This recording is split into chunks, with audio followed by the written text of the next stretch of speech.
नमस्कार। कोरोना महामारी से अभी पूरा देश और दुनिया जूझ ही रही है कि नया साल आते आते एक और समस्या सामने खड़ी हो रही है। अब एक बार फिर से बर्ड फ्लू यानी एवियन इन्फ्लुएंजा का संकट देश के सामने कई इलाकों में सामने आ रहा है।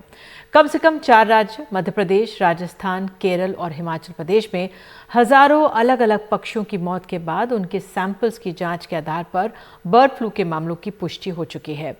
हरियाणा में भी पक्षियों की मौत के मामले सामने आए हैं, लेकिन अभी वहां बर्ड फ्लू की पुष्टि नहीं हुई है।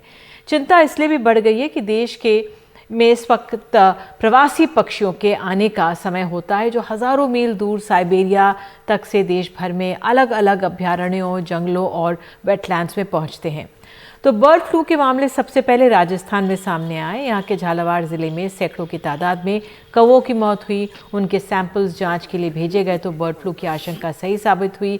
इसके बाद कोटा, पाली, जयपुर, बारां और जोधपुर में भी कौवों के मरने की खबरें सामने आने लगी। राज्य में कुल 16 जिलों से अभी तक 600 से ज़्यादा पक्षियों के मरने की खबरें आई हैं। उधर मध्य प्रदेश में 23 दिसंबर से 3 जनवरी तक 376 कौवों की मौत हो चुकी है। इनमें सबसे ज़्यादा 142 की मौत इंदौर में हुई है। इंदौर और मंदसौर से भेजे गए सैंपल्स में बड़ी बर्ड फ्लू की पुष्टि हो चुकी है। राज्य के मुख्यमंत्री शिवराज सिंह चौहान ने कहा है कि कौवों और कुछ अन्य पक्षियों में बर्ड फ्लू के लक्षण पाए गए हैं, लेकिन पोल्ट्री उद्योग में हुई रैंडम जांच के बाद अभी तक चिकन में ये बीमारी नहीं पाई गई है। तो मुख्यमंत्री ने कहा है कि केरल और दक्षिण भारत के अन्य राज्यों से आने वाले 10 दिन तक चिकन मंगाने पर रोक लगा दी गई है। उधर इंदौर में कंट्रोल रूम बनाया गया है और रैपिड रिस्पांस टीम बना दी गई है। इंदौर के जिन इलाकों में कौवे मरे पाए गए हैं, वहां घर घर जाकर मेडिकल जांच के लिए टीमें बना दी गई हैं। उधर हिमाचल प्रदेश के कांगड़ा में 2400 से ज़्यादा वाइल्ड गीज नाम के प्रवासी पक्षियों के मृत मिलने के बाद हड़कंप मचा। यहाँ के पोंग बांध की झील में प्रवासी पक्षी मृत पाए गए। कांगड़ा जिले में चिकन, मछली और अंडों की खरीद बिक्री पर रोक लगा दी गई है। केरल में पिछले कुछ दिनों में 12,000 बतखों की बर्ड फ्लू के कारण मौत हुई। अलपुजा और कोट्टयम में बर्ड फ्लू के H5N8 स्ट्रेन के सामने आने से यहाँ करीब 36,000 बतखों को एहतियातन मारना पड़ रहा है। इन जिलों में कंट्रोल रूम और क्विक रिस्पांस टीम बना दी गई है। केरल में इसे राज्य आपदा घोषित कर दिया गया है। तो राज्य के वन मंत्री के राजू कह चुके हैं कि जिन किसानों की बतखों या मुर्गियों को मारा जाएगा, उनके लिए मुख्यमंत्री से विचार विमर्श के बाद मुआवजे का फैसला भी किया जाएगा। उधर हरियाणा की बात करें तो यहाँ पर मुर्गियों के मरने की खबर सामने आ रही है। हमारे सहयोगी मोहम्मद गजाली के अनुसार पिछले 10 दिनों में 4 लाख पक्षियों की मौत हुई है। हालांकि इनके सैंपल्स टेस्ट के लिए जालंधर की रीजनल डिजीज डायग्नोस्टिक लेबोरेटरी में भेजे गए, लेकिन अभी रिपोर्ट का इंतजार हो रहा है। जो पहले रिपोर्ट आई थी उसके अनुसार नहीं था बर्ड फ्लू। इस बीच पोल्ट्री उद्योग से जुड़े कारोबारियों में चिंता बढ़ गई है। आइए सुनते हैं डॉक्टर सुखदेव राठी और महबूब आलम को। लेकिन अभी क्या है, कोई पार्टी का फोन आ ही नहीं रहा है। वो लोग डर रहे कि मान लिया बर्ड फ्लू हो गया तो हमका अंडा रास्ते में। कब से फोन नहीं आ रहा? जब से खबर फैला है तब बस ये 4-5 दिन से ज़्यादा खतर। इसके पहले भी बर्ड फ्लू का हल्ला आपका 15 दिन से आ रही है मीडिया में, तो उस टाइम कुछ नहीं था। जब से ये पेपर, टीवी में इतना जोर शोर से व्हाट्सएप ग्रुप में लोग डाल रहे हैं। अच्छा, ऐसा भी है कि लोग 2 साल पहले का भी न्यूज़ डाल दे रहे हैं। बिजनेस में हम लोगों का बहुत ही असर पड़ा। हम लोग का भविष्य तो खतरा में आ चुका है। आगे पैसा आएगा कि ना आएगा, हम लोग को जो पास में माल है वो कस्टमर लेंगे नहीं ले, कच्चा चीज़ है, हम लोग ज़्यादा दिन रोक भी नहीं सकते हैं। 2 दिन 3-4 दिन वेट कर सकते, उससे ज़्यादा वेट नहीं कर सकते। मान लीजिए एक अंडा का लाइफ अगर 25 दिन है सर्दी में, मेरे पास अगर 5 दिन रुक जाए, आगे रास्ता में गाड़ी 4 दिन 5 दिन लग जाएगी। फिर वहाँ से कस्टमर के यहाँ माल बिकेगा, वो खुदरा वाले ले जाएंगे, वहाँ 4-5 दिन लगेगा, वो तो अंडा ऐसे ही ख़राब हो जाएगा। ये एक्चुअली रानीखेत की प्रॉब्लम है, जो कि पोल्ट्री की बड़ी कॉमन डिजीज़ है और हर साल विंटर में ये आती है एक बार ज़रूर। तो इस बार क्या हुआ, जो वैक्सीनेशन इसके लिए हम करते थे वो इतनी इफ़ेक्टिव नहीं हुई, उसका वायरस मोटेट हो गया था। तो वो जो वैक्सीन जो हमारे को चेंज करके मिली वो अभी लास्ट 20-25 डेज़ हमारे को मिली है। वो अराउंड 10th को हमें मिली वो। उसके बाद वो वैक्सीन हमने अप्लाई कर दिया। अब फार्मों पे बहुत रिलीफ है। उससे पहले थोड़ा बहुत जो डैमेज हो गया, जो नुकसान हो गया वो हो चुका है। अभी कुछ नहीं ऐसा है, किसी फार्म पे भी कोई प्रॉब्लम नहीं है। उधर गुजरात के जूनागढ़ में भी बर्ड फ्लू का खतरा मंडराता दिख रहा है। यहाँ मानवदर तहसील के बाटवा के पास एक साथ 53 पक्षी मृत मिले तो उससे प्रशासन में हड़कंप मच गया। वन विभाग को बर्ड फ्लू की आशंका है, लेकिन अभी इसकी पुष्टि नहीं हुई है। मत्स्य पालन, पशुपालन और डेयरी मामलों के मंत्रालय ने एक प्रेस रिलीज जारी कर कहा है कि भारत में बर्ड फ्लू मुख्य तौर पर प्रवासी पक्षियों से फैलता है जो सर्दियों के महीनों यानी सितंबर, अक्टूबर से फरवरी, मार्च के दौरान भारत आते हैं। इसके अलावा संक्रमित चीज़ों के इस्तेमाल से इंसानी गतिविधियों से ये आगे फैलता है। भारत में अभी इस संक्रमण के इंसानों में आने की कोई रिपोर्ट नहीं है। राजस्थान और मध्य प्रदेश को सबसे पहले 1 जनवरी 2021 को इस मामले में एडवाइजरी जारी की गई ताकि संक्रमण आगे ना फैल सके। हिमाचल प्रदेश को भी एडवाइजरी भेजी गई है ताकि वो ऐसे कदम उठा सके जिससे संक्रमण पोल्ट्री उद्योग में फैलने से रोका जा सके। केरल ने भी 5 जनवरी से संक्रमण पर काबू पाने के कदम उठाने शुरू कर दिए हैं, जिसके तहत संक्रमण की आशंका वाली मुर्गियों और बतखों को मारा जा रहा है। स्वास्थ्य मंत्रालय ने केरल और हरियाणा में बर्ड फ्लू से ग्रस्त इलाकों में अपनी टीमें भेज दी हैं। बीमारी पर निगाह रखने के लिए दिल्ली में एक कंट्रोल रूम बनाया गया है जो दैनिक आधार पर राज्यों को निर्देश दे रहा है।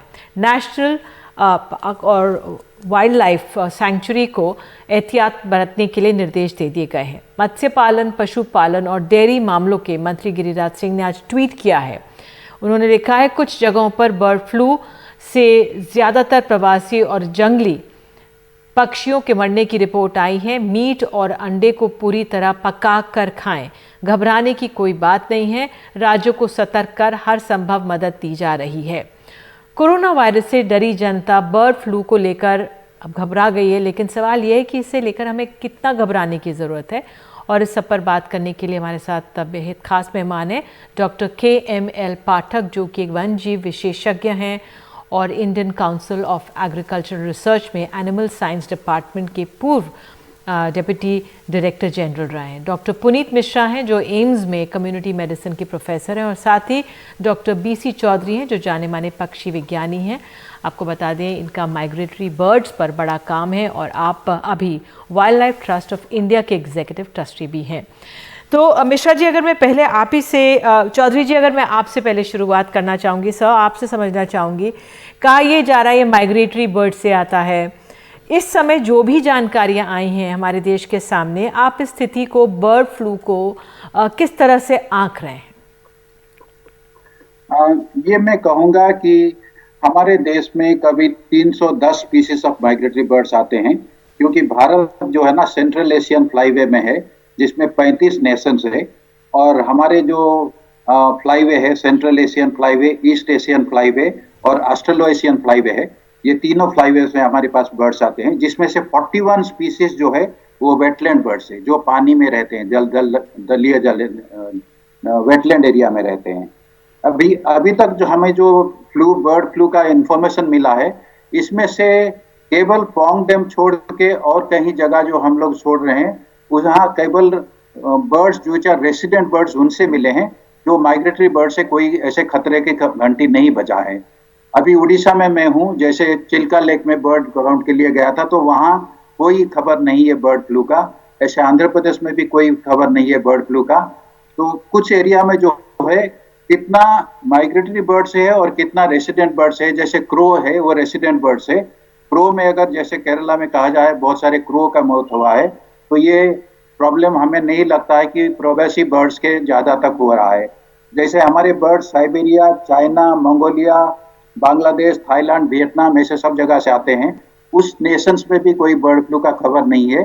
तो हम कहाँ तक बर्ड फ्लू का प्रॉब्लम माइग्रेटरी बर्ड से हुआ है या रेसिडेंट बर्ड से हुआ है, उसको जानकारी देना अभी मेरे ख्याल में पूरा इमेच्योर कहा जा सकता है। जी सर। और हमारे देश में जी डॉक्टर पाठक, मैं आपसे समझना चाहूँगी, जिस तरह से डॉक्टर चौधरी कह रहे थे कि ये अभी माइग्रेटरी बर्ड से हुआ है या हमारी अब यहाँ से हुआ है, आप किस तरह से देख रहे हैं इस समय सिचुएशन को जो हमारे देश में है बर्ड फ्लू के मद्देनजर? देखो निधि जी, सबसे पहले तो मैं ये कहूँगा कि इसमें इस बीमारी से ज़्यादा पेंडेमिक होने की आवश्यकता नहीं है।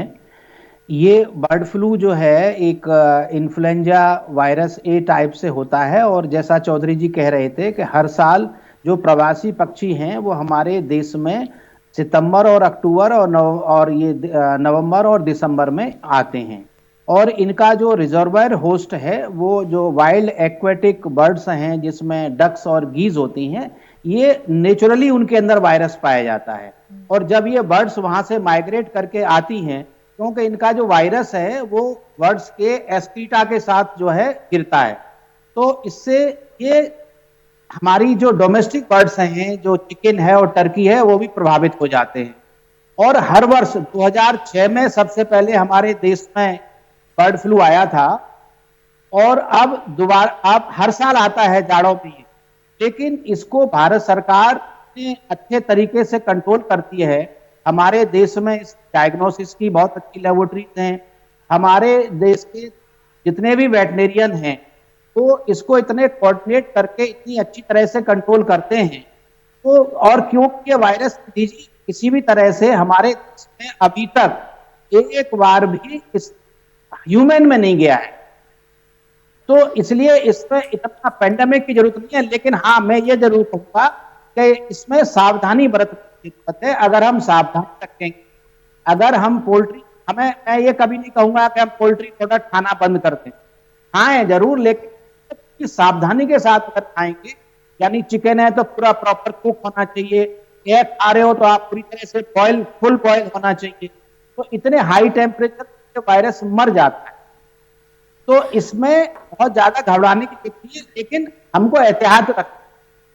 बिल्कुल पाठक जी, जो मैं ये समझना ये भी अब चाह रही हूँ कि आपने ये सही कहा। हमने देखा कि जो मंत्री भी हैं इस मामले के, वो भी ट्वीट करके कह रहे हैं कि घबराने की ज़रूरत नहीं है। अगर आप अंडा, मछली, फिश, चिकन खाते हैं तो उसको अच्छी तरह गर्म करें और खाएं, घबराने की ज़रूरत नहीं है। लेकिन चिंता ये भी होती है कि पोल्ट्री इंडस्ट्री हमारी वैसे भी कोरोना के दौर में मुश्किल से आगे बढ़ रही थी, काम करना शुरू हुआ था, अब इस वायरस की बात आ गई है।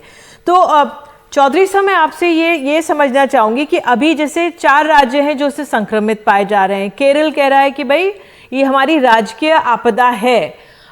मध्य प्रदेश, राजस्थान ने चिकन जो आना है, एग्स आने केरल से, उस पर रोक लगा दी है। हिमाचल प्रदेश में भी कांगड़ा है, कहा जा रहा है कि और खरीद बिक्री पर रोक लगा दी है। तो ये क्या कारगर है? क्योंकि एक हमने जो अंडे के कारोबारी को सुना था, वो कह रहे थे जो वैक्सीनेशन होता है नहीं हो पाया था क्योंकि लॉकडाउन था, कोरोना था, उस लिहाज से जो पक्षियों का भी एक वैक्सीनेशन होता है वो नहीं हो पा रहा था जो उनको चारे में दिया जाता है। आप किस तरह से आंक रहे हैं? क्या इसको कंटेन करना आसान होता है? चौधरी जी, मुझे जहां तक लगता है कि अभी जो रिएक्शन है स्टेट्स का, ये प्रिकॉशनरी रिएक्शन है। मुझे नहीं लगता है कि ये इतना चिंता के कारण है।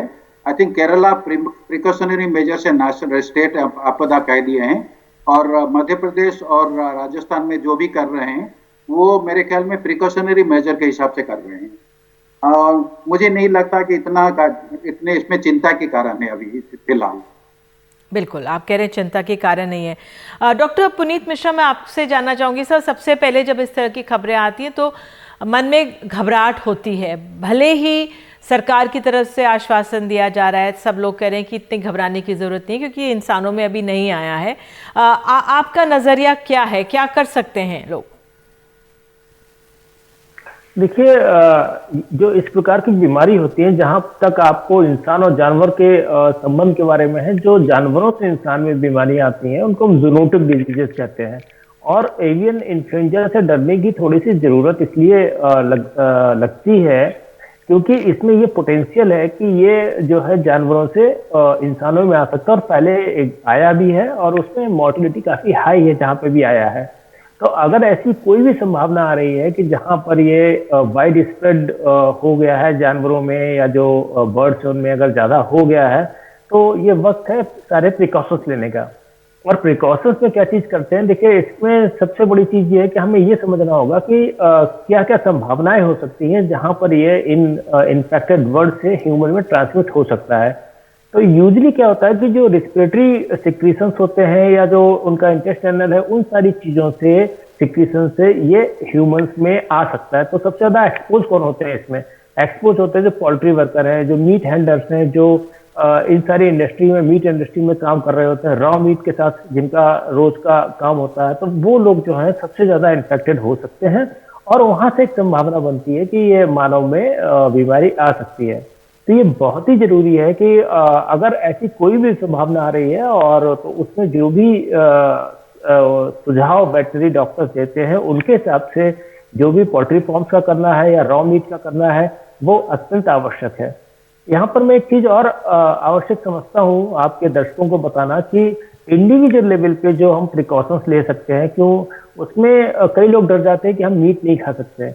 मैं यही कहना चाहूंगा कि देखिए, जो भी आप प्रोडक्ट अगर यूज कर रहे हैं वो 70 डिग्री सेंटीग्रेड से ऊपर अगर आपने एक समान तरीके से उसको पकाया है या हीट किया गया है तो उससे आपको फ्लू होने की, बर्ड फ्लू होने की संभावना ट्रांसमिशन की नहीं रहती है। या आप एग्स खा रहे हैं, जो अंडा है, अंडे को अगर आपने अच्छे से पका लिया है, उसमें फ्लूइड रूप में नहीं होना चाहिए। अगर आपने अच्छे से उसको फ्राई किया हुआ है, पकाया हुआ, तो उससे भी संभावना नहीं रहती है। लेकिन हाँ, जहाँ पे भी कच्चा मीट यूज होता है या ऐसी कोई सरफेस है जहाँ पे कच्चा मीट रखा हुआ है या जो चाकू है जिससे कच्चा मीट काटा जा रहा है, तो उन सब चीज को अगर आप पक्के मीट के साथ इस्तेमाल करेंगे तो जरूर संभावना रहेगी। तो जनता के लिए यही है कि अगर आप मीट के जो पदार्थ हैं या अंडे का सेवन कर रहे हैं तो उसे भली भांति पका ले, कम से कम 70 डिग्री सेंटीग्रेड तापमान से ऊपर एक समान तरीके से जो पका हुआ मीट है उसका ही सेवन करें। कच्चे मीट का या रॉ इसका फिश का या अंडे का उपयोग ना करें, यह आपको बचाने में सहायक सिद्ध होगा। बिल्कुल। डॉक्टर पाठक, मैं आपसे ये जानना चाह रही थी, समय पड़ रही थी कि अभी हमने जैसे पानी में पक्षी जो आते हैं वो मछलियों की बात हो रही है, पोल्ट्री की बात हो रही है, लेकिन मैमल्स की बात भी हो रही है। कहा जा रहा है घोड़े, गाय, कुत्तों, बिल्लियों तक में ये आता है। उस लिहाज से क्या आंकलन है, क्या जो ये अगर बर्ड्स में आया तो क्या स्वाभाविक तौर पर और जानवरों में आता है? देखो निधि जी, ये करीब 10 दिन से मीडिया में, सोशल मीडिया में बहुत सारी नई नई कहानियां, नई नई चीजें चल रही हैं। मैं नहीं समझता हूं कि डॉग में, बफेलो में, कैमल में ये वायरस जाता है या गया है, ऐसा कोई केस नहीं मिला है। और हमारे देश में प्रॉपर सर्वे होता है। ये ऐसा नहीं है कि सिर्फ अभी बर्ड फ्लू आया है तभी हम सर्वे कर रहे हैं। हमारे वैज्ञानिक लोग लगातार सर्वे करते रहते हैं और खासकर जब माइग्रेटरी बर्ड का टाइम होता है उस टाइम तो और ज्यादा हम लोग क्वेश्चन रखते हैं। तो ये बाकी मैमल्स में ये वायरस नहीं जाता है। जैसा मैंने पहले कहा कि ये नेचुरली जो एक्वेटिक बर्ड्स हैं उसमें रहता है, एक बाद में ये जंप कर जाता है डोमेस्टिक जो हमारे चिकन और टर्की हैं। लेकिन बाकी मैमल्स में कोई अभी तक ऐसा केस मैंने तो कहीं नहीं देखा है और होता नहीं। बिल्कुल। तो आप ये बहुत अच्छी बात आपने कही है, इससे लोग आश्वस्त हो जाते हैं कि ऐसा नहीं है कि मैमल्स में भी चला जाए। डॉक्टर चौधरी, मैं आपसे ये समझना चाहूँगी कि इस समय जो स्थिति बनी हुई है, हालांकि सिर्फ 4 राज्यों की बात हम कर रहे हैं, जो एहतियाती कदम है क्या आपको वो पर्याप्त लग रहे हैं? अभी देखिए, 4 देश की बात कर रहे हैं, लेकिन ministry, environment ministry and environment forest ministry जो है ना, ऑलरेडी पूरे चीफ वाइल्ड लाइफ वार्डन्स को खबर चिट्ठी दे चुके हैं कि what action they need to take care. अपना जो अभयारण्य है, जो नेशनल पार्क है, सेंचुरी से, बर्ड सेंचुरी से, रामसर साइट से, जहां बर्ड्स माइग्रेट करते हैं, उस एरिया में क्या क्या प्रबंधन करना है उसके लिए ऑलरेडी सर्कुलर एडवाइजरी गया है। और हर स्टेट में पूरे national park, sanctuary, bird sanctuaries पे उसके लिए वाइल्ड बर्ड्स जैसे डोमेस्टिक बर्ड्स के साथ मिलना ना हो सकता है, उसका कार्यवाही किया जा रहा है। तो आई थिंक इसी में हम लोगों को चिंता के इतना कारण नहीं है, क्योंकि ऑलरेडी जैसे कहा गया कि हमारे साइंटिस्ट, वाइल्ड लाइफ मैनेजर सब उसमें अवेयर हैं एंड ये सबका आगे नहीं बढ़ने से रोकने के लिए जागरूक है।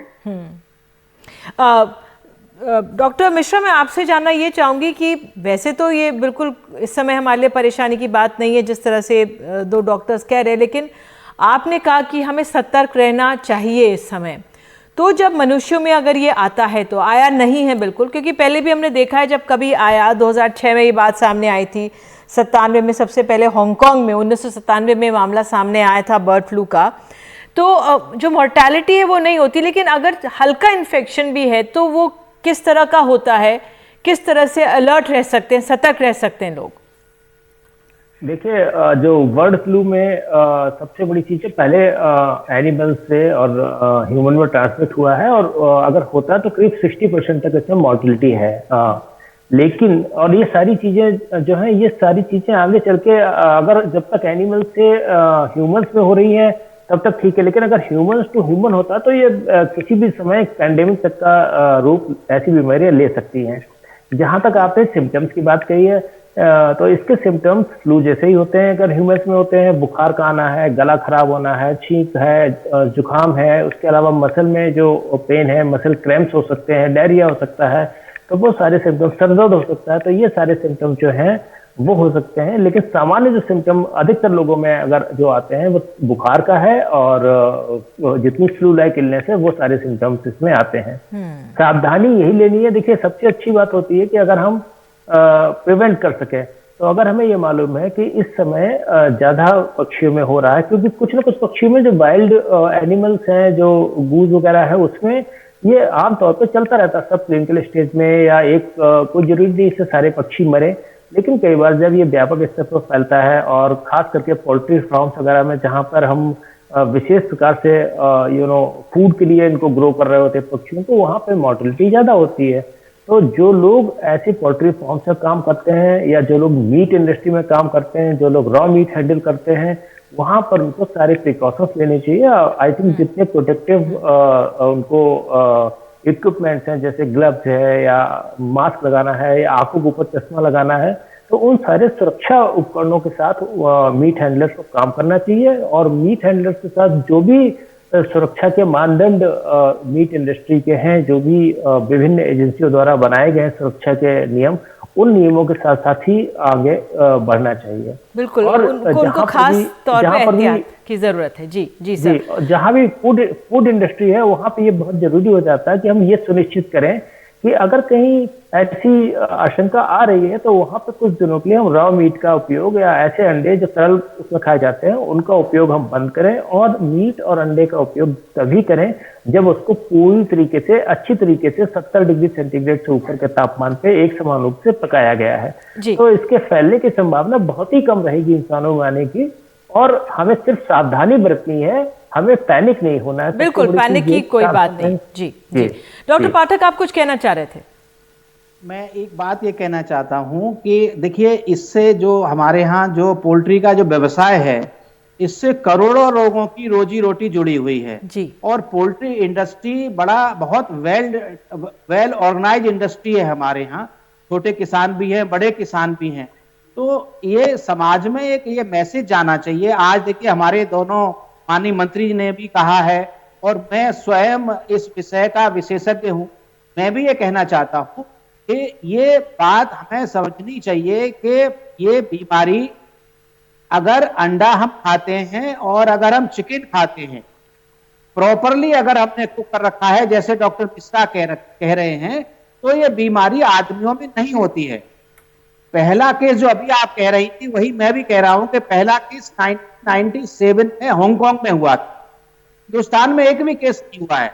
तो अगर हम थोड़े से बायोसिक्योरिटी मेजर्स ले लें, हाइजीन, प्रॉपर हाइजीन रखें, तो हम अपनी इस इंडस्ट्री को बचा सकते हैं। बिल्कुल। इंडस्ट्री में अभी आपने कुछ फिल्म दिखाई थी कि जिसमें बहुत बेचारे किसान परेशान हैं इस बात से, क्योंकि गलत सोशल मीडिया में जा रहा है कि मैं अंडा खा लूंगा तो मुझे कोरोना हो जाएगा, मैं चिकन खा लूंगा तो मुझे एवियन इन्फ्लुएंजा हो जाएगा। तो ऐसा नहीं है। आप नहीं, हमने तो जो दिखाया है, अंडा व्यापारी वो ये कह रहा है कि हमने जो एक देना था वो नहीं दे पाए कोरोना की वजह से, तो वो दे देंगे, तो ये समस्या लिमिटेड है, सीमित है, ये आगे नहीं बढ़ रही है, उनका ये कहना था, जो हमने एक अंडा कारोबारी का दिखाया था। मैं आपसे डॉक्टर पाठक ये पूछना चाहती हूँ, हमें ये सवाल पूछा जा रहा है कि अगर कहीं पे किसी को कोई पक्षी ऐसा ही मरा हुआ मिल जाता है, तो ऐसे में उसको खुद डिस्पोज ऑफ करें या वाइल्ड लाइफ को बताएं, क्या करना चाहिए ऐसे में? देखिए, उसको पहली बात तो है कि खुद उसको हैंडल नहीं करें। आप अपने नजदीक के जो वेटनरी हॉस्पिटल है, जहां वेटनरी डॉक्टर हैं, तो उनको सूचना दीजिए। वाइल्ड एनिमल को तो अगर ऐसे मरा कहीं आपको सुबह मिलता है, मान लीजिए आपको कौवा मरा मिला, आपको कबूतर मिला या आपको मोर मरा मिला, तो आप खुद उसको हैंडल मत करिए। आप उसकी सूचना दीजिए, जिला स्तर पर जो अधिकारी हैं उनको दीजिए, मेडिकल ऑफिसर को दीजिए। और उसका प्रॉपर डिस्पोजल वो लोग करेंगे और उसकी सैंपलिंग होनी चाहिए और उसकी सैंपलिंग हमारे वैज्ञानिक तो करते हैं। पहले जब 2006 की हम बात करते हैं, 2006 में हमारे पास इतनी अच्छी लेबोरेटरी नहीं थी। आज की तारीख में हमारे पास, हिंदुस्तान के पास बहुत अच्छी लेबोरेटरीज हैं जहां इनका सैंपल आप भेज सकते हैं, लोग भेज सकते हैं और सरकार। पाठक जी, एक आम नागरिक तो नहीं भेज पाएगा, लेकिन जो आपने कहा कि आप खुद हैंडल ना करें और कोई ऐसा नंबर है या जरूरत ऐसा है कि कहाँ पे सीधे संपर्क कर सकते हैं, क्योंकि एक आम इंसान है, उसके पास ज्यादा इतनी वो नहीं होती कि सबको नंबर ढूंढ के करे, तो आपका ये क्या कहना, सुझाव क्या है कि किसको करें सबसे पहले फोन? देखिए, अगर देखिए निश्चित रूप से आप या तो वहां जो मेडिकल डॉक्टर है उसको ही बता सकते हैं, वेटरनरी आप वेटरनरी डॉक्टर को बताइए, वेटरनरी हॉस्पिटल जाइए, ज्यादातर लोग जानते हैं वेटरनरी हॉस्पिटल्स गांव में ही होते हैं, तो उनसे संपर्क करिए और उसमें घबराने की जरूरत नहीं, उसको बताइए। और फॉरेस्ट एंड वाइल्ड लाइफ वालों को भी बता सकते हैं, और इसके अलावा फॉरेस्ट वाइल्ड लाइफ वाले हैं उनको बताइए, लेकिन खुद हैंडल नहीं करना है। ये नहीं है कि हम खुद उसका पोस्टमार्टम करने बैठ गए या उसको खोल दिया या देख दिया, इसके अलावा उसको खुद लेके भी न चल दें। कभी कभी क्या होता है कि लाइए कौवा मरा पड़ा है तो मैं इसे उठा के लेके मैं अस्पताल जा रहा हूँ, ये नहीं करना है। आप उसको वहीं पड़ा रहने दीजिए और डॉक्टर को बताइए, संपर्क करिए, वाइल्ड लाइफ वालों से संपर्क करिए, वेटरनरी वालों से संपर्क करिए, या फिर आप जो है मेडिकल डॉक्टर से संपर्क। ठीक है, मेरे पास अब समय कम है। डॉक्टर चौधरी, आपके कंक्लूडिंग रिमार्क्स क्या है? आप क्या कहना चाहेंगे लोगों को जो बर्ड फ्लू की जानकारी सुन रहे हैं, किस तरह से अब एहतियात बरतती हैं? मेरा ये कहना होगा कि ये अभी माइग्रेटरी बर्ड का सीजन है, लेकिन अभी जो हमारे पाए गए हैं वो ज्यादातर रेसिडेंट बर्ड्स पे पाए गए हैं। जो मोर्टेलिटी हुए हैं रेसिडेंट बर्ड्स पे हुए हैं। हमारे 41 स्पीसीज जो माइग्रेटरी बर्ड्स आते हैं उसी में से इतने केसेस मिला नहीं अभी, तो हमें प्रवासी बर्ड्स के लिए बर्ड से इतना चिंता की कारण नहीं है। और हमारे जहां बर्ड सेंचुरी से, जहां वेटलैंड से, जिसके पास जो चिकन फार्म्स है उनको थोड़ा सावधानी बरतना है। जहां जहां हमारे बर्ड सेंचुरी से, जहां जहां हमारे वेटलैंड्स है, जहां माइग्रेटरी वाटरफॉल्स आते हैं या रेसिडेंट वाटर बर्ड्स रहते हैं, उस जगह पे पास में जो चिकन इंडस्ट्री है, फार्म से, उनको थोड़ा सावधानी लेना है। ठीक है, यही कहूंगा और मैं कुछ कहना नहीं है। बिल्कुल। डॉक्टर पुनीत मिश्रा, आप क्या कहना चाहेंगे? मैं यही कहना चाहूंगा कि सावधान रहें, जागरूक रहें और कच्चे जो मीट के पदार्थ हैं उनसे दूर रहें। अगर आप मीट और अंडे का सेवन कर रहे हैं तो पूर्ण तरह पका के करें, ताकि आपको अगर कोई ऐसा पक्षी या ऐसा कोई पदार्थ आपके आ भी जाता है, तो अगर आपने इसे पूर्णतः पका लिया है, अच्छी तरीके से पका लिया है, तो आप इस बीमारी से बचे रहेंगे। और फूड हैंडलर्स को, जो मीट हैंडलर्स हैं, जो रॉ मीट हैंडल करते हैं, वो इस समय सारे के सारे SOPs को यूज करके, चाहे वो ग्लव्स हो, मास्क हो या गॉगल्स हो, उनको लगा के ही उस इंडस्ट्री में अपना जो रोज का कार्य है उसको संपादित करें। बिल्कुल, आप सबका बहुत बहुत धन्यवाद। डॉक्टर पाठक ने तो हमें विस्तार से बताया है कि किस तरह से सतर्कता बरतनी है। अगर एक पक्षी आपको मरा हुआ मिल जाए तो उसको खुश होने की ज़रूरत नहीं है। आप किसी वेटरनरी हॉस्पिटल, डॉक्टर से संपर्क कर सकते हैं, वाइल्ड लाइफ ट्रस्ट को भी फ़ोन कर सकते हैं और उनको बता सकते हैं कि इस तरह से आपने पक्षी देखा है। हालांकि अभी तक ये 4 राज्यों में ही सीमित है बर्ड फ्लू की जो समस्या है, केरल में सबसे ज़्यादा है। तो हमें सिर्फ एहतियात बरतनी है, घबराना नहीं है। और अगर आप मीट और अंडों का सेवन कर रहे हैं तो अच्छी तरह 70 डिग्री से ऊपर पकाकर उसको खाना है। तो बहरहाल चर्चा में भी इतना ही, और ब्रेक के बाद हम आपको उत्तर प्रदेश से बदायूं से जो आज एक खबर आई उसको विस्तार से दिखाएंगे।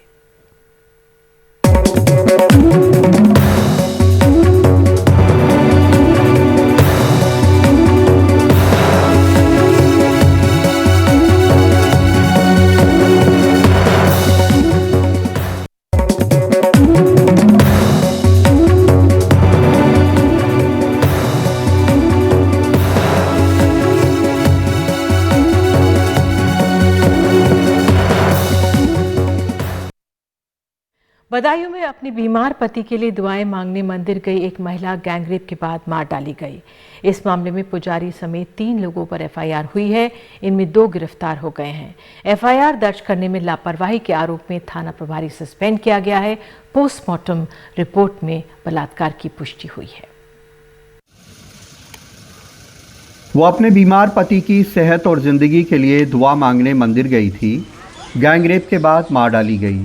शाम 5 बजे निकली, 7 बजे तक नहीं आई तो बेटे ने फ़ोन किया, फ़ोन बंद मिला। रात 11 बजे मंदिर के पुजारी 2 साथियों के साथ उसकी लाश उसके घर छोड़ के चले गए। तुम्हारी माँ किसने मारी? उन्होंने मारी है, डाल के गए, उन्होंने मारी है। मतलब बाबा ने? तुझे पहले जाती थी बाबा के पास? पूजा करने जाती थी, पहले जाती थी। तो जैसे रात के 11 बजे, तो किस टाइम से पूजा करने वहाँ शाम को गई? गई थी। क्या बजे लगभग? 5 बजे। अगली सुबह घर वालों ने इलाके के थाने में एफआईआर लिखवानी चाहिए, लेकिन थाना इंचार्ज ने नहीं लिखी। उनका कहना था कि महिला कुएं में गिर के मर गई है। एसएसपी के दखल से एफआईआर लिखी गई। इस प्रकरण में 2 अभियुक्तों की गिरफ्तारी अभी तक हो गई है और इसी प्रकरण में एक प्रारंभिक जांच में प्रथम दृष्टया लापरवाही बरते जाने के दोषी पाए जाने के फलस्वरूप जो तत्कालीन थाना प्रभारी हैं उन्हें निलंबित कर दिया गया है। पोस्टमार्टम रिपोर्ट में गैंगरेप की तस्दीक के बाद एफआईआर में हत्या के साथ गैंगरेप की दफ़ा बढ़ाई गई। पुलिस ने जल्द ही 2 आरोपियों को गिरफ्तार कर लिया। सब पे एनएसए लगेगा। ये फिट केस बनता है एनएसए का, हम इसमें एनएसए की भी कार्रवाई करेंगे। इसके अलावा जो परिवारजन हैं उनको जो प्रशासन की ओर से, शासन की ओर से जो सहायता धनराशि और अन्य अनुदान जो है वो करीब 20 लाख रुपए तक के हैं, जो कि राष्ट्रीय पारिवारिक लाभ योजना के अंतर्गत, इसके अलावा रानी लक्ष्मीबाई महिला सम्मान कोष से, ये सब उनको दिलवाए जाएंगे। कहाँ थे आप? लेकिन आरोपी पुजारी का कहना है कि वो उसे कुएं में गिरी मिली थी। तुझे कब आई थी यहाँ? शाम आई है। कल शाम या आज शाम? आज शाम खत्म हुई तारीख। कल शाम। तो फिर इसके बाद उन्होंने घर वालों को सूचना ना दी? घर वालों का फोन नंबर ना हो, फिर दही बात पर सूचना। फिर जब मर कैसे गई? यहाँ कुएं में कैसे गिरी? कुआ में आई है तब मैं लेकर ही गिरी। अपना भी गिर गई और हमारे मालूम ना पड़ी, तुम्हें जानकारी ना? जब क्या नहीं तो बच के गए अंदर के क्या नहीं? हाँ। तो पता चल गई तुम्हें? हाँ। 17 घंटे बाद इस घटना की एफआईआर होना ये बताता है कि महिला सुरक्षा के इतने संवेदनशील मामलों में पुलिस के तमाम लोगों का रवैया अभी भी कैसा है। मुख्यमंत्री इससे नाराज़ हैं। उन्होंने बरेली जोन के एडीजी को इसकी जांच सौंपी है और एसटीएफ को इसमें सहयोग करने कहा है। बदायूं में रणदीप और लखनऊ में कैमरामैन राजेश गुप्ता के साथ कमाल खान, एनडीटीवी इंडिया।